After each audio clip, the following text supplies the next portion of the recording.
ఏ పండగైనా ఇలాంటి అకేషన్ అయినా సెలబ్రేట్ చేసుకోవడంలో మెగా ఫ్యామిలీ తర్వాతే ఎవరైనా అంటుంటారు. పండగొచ్చినా అకేషన్ వచ్చినా మెగా అల్లు ఫ్యామిలీ అంతా ఒక చేట చేరి సందడి చేస్తుంది. ఇక ఈ సంక్రాంతిని కూడా మెగా ఫ్యామిలీ ఓ రేంజ్ లో సెలబ్రేట్ చేసుకుంది. సంక్రాంతి పండుగ సంబరాల్లో భాగంగా మెగా అల్లు కుటుంబం అంతా కలిసి బెంగళూరు చేరి సందడి చేశారు. ఇందుకు సంబంధించిన ఫోటోలను మెగాస్టార్ చిరంజీవి తన ఇన్స్టాలో షేర్ చేయడంతో వైరల్ గా మారాయి. ఇక ఇలాంటి సందర్భాల్లో మెగా వారసుల సందడి గురించి ప్రత్యేకంగా చెప్పాల్సిన పని లేదు. ప్రతి అకేషన్ కు ఈ ఫ్యామిలీ మెంబర్స్ అందరూ ఇలా ఎంజాయ్ చేస్తూ ఉంటారు. వారి ఎంజాయ్మెంట్ కు సంబంధించిన ఫోటోలు బయటకు వచ్చాయో లేదో తెగ వైరల్ అవుతుంటాయి.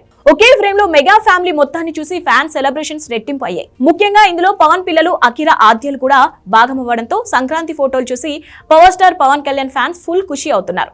ప్రస్తుతం వీటికి సంబంధించిన ఫోటోలు ఇప్పుడు సోషల్ మీడియాలో తెగ వైరల్ అవుతున్నాయి. అయితే ఈ ఫోటోలు చూసి కొందరు నెటిజన్లు పలు అనుమానాలు వ్యక్తం చేస్తున్నారు. ఇందులో శ్రీజ భర్త ఎందుకు కనిపించడం లేదంటూ ప్రశ్నిస్తున్నారు. మెగా అల్లు కుటుంబంలోని ప్రతి ఒక్కరూ సంక్రాంతిని కలిసి సెలబ్రేట్ చేసుకున్నారు.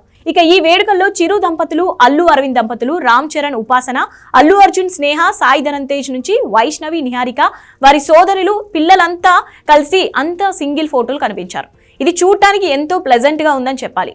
అయితే శ్రీజ భర్త కళ్యాణ్ దేవ్ ఈ పిక్ లో కనిపించలేరు. శ్రీజ ఎక్కడుంటే ఆమె భర్త కళ్యాణ్ దేవ్ ఎందుకు కనిపించడం లేదంటూ ప్రశ్నిస్తున్నారు. కళ్యాణ్ దేవ్ ఈ మధ్య వరుస ఈవెంట్స్ లో మిస్ అవుతుండడంపై అందరూ ఆశ్చర్యం వ్యక్తం చేస్తున్నారు. ఇటీవల శ్రీజ కళ్యాణ్ దేవ్ విడిపోతున్నట్లు వార్తలు వినిపిస్తున్నాయి. దీనికి తోడు సోషల్ మీడియాలో ఇద్దరు చేస్తున్న పోస్టులు సంథింగ్ ఈజ్ గోయింగ్ అన్న డౌట్స్ క్రియేట్ చేస్తుంది. ఇలాంటి సమయంలో బయటకు వచ్చిన ఈ లేటెస్ట్ పిక్స్ శ్రీజ కళ్యాణ్ దేవ్ పై వినిపిస్తున్న వార్తలకు బలం చేకూర్చేలా ఉందన్న కామెంట్లు వినిపిస్తున్నాయి.